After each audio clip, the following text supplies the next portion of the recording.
చల్లగా వానలు పడుతుంటే ఇంత ఉడుకుడుకు బిర్యానీ బువ్వ తినాలని ఎవ్వలకైనా ఉంటది. అసలే జీతాలొచ్చిన వారం ఇంకెట్లుంటది? అందరి ఇండ్లల్ల గవ్వే గుమగుమలుంటాయి. పోనీ నెలల 4 సార్లు తినకపోయినా జీతం పడ్డ వారంలోనైతే పక్కా తింటారు కదా. కానీ గీడేందో ఊరూరంతా కుటుంబాలను కలిసొచ్చి బిర్యానీ కోసం హోటల్ ముంగట లైన్లు కట్టిర్రు. మళ్ళీ అంతగానం ఏముందో గా హోటల్లా చూద్దాం పాన్రి. ఓ అమ్మా, లైన్లో నిలబడాలి. ఏ బాబు సక్కగా లైన్లుండు. మీ తాన 2 రూపాయల చిక్కుందా?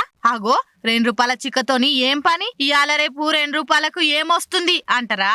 కానీ గిడ 2 రూపాయలకి బిర్యానీ వస్తుంది. అది ఎట్లా అంటే, మామూలుగా ఎవరన్నా దందా చాలు చేసేటప్పుడు వాళ్ళ దందా అందరికి ఎరక కావాలని సినిమాలు సెలబ్రిటీలతోని రిబ్బన్ కట్ చేపించి ఓపెనింగ్లు చేపిస్తుంటారు. అప్పుడు చాలా మంది పలానా సెలబ్రిటీ వస్తుందట వాళ్ళని చూద్దామని పోయి అందులో ఓ పారి తినొచ్చి నలుగురికి చెప్తుంటారు. కానీ పశ్చిమ గోదావరి జిల్లా తాడేపల్లిగూడెంలా అన్లిమిటెడ్ మల్టీ క్యూజిన్ రెస్టారెంట్ల మాత్రం ఎవ్వలని విలువకుట 2 రూపాయల చిక్కతోని అలా హోటల్ గురించి అందరికి తెలిసేటట్టు చేసిర్రు. మీ తాన 2 రూపాయల చిక్కుంటే చాలు మనిషికో బిర్యానీ పొట్లం అని ఓపెనింగ్ రోజు ఆఫర్ పెట్టిర్రు. ఖాతమిగా ఆగుతారా మంది? జాతరకు వచ్చినట్టు వచ్చి గిట్లెగబడ్డరు. దొరికినోళ్ళు దొరికినట్టు ఆ 2 రూపాయల బిల్లు ఇచ్చి ఆ పొద్దు కడుపార బిర్యానీ తిని సల్లబడ్డరు. ఇదంతా సోషల్ మీడియాలో పెట్టేసరికి ఓరి నాయనో ఇదెక్కడి ప్రమోషన్స్ రా బాబు, మేము ఏడ చూడలే.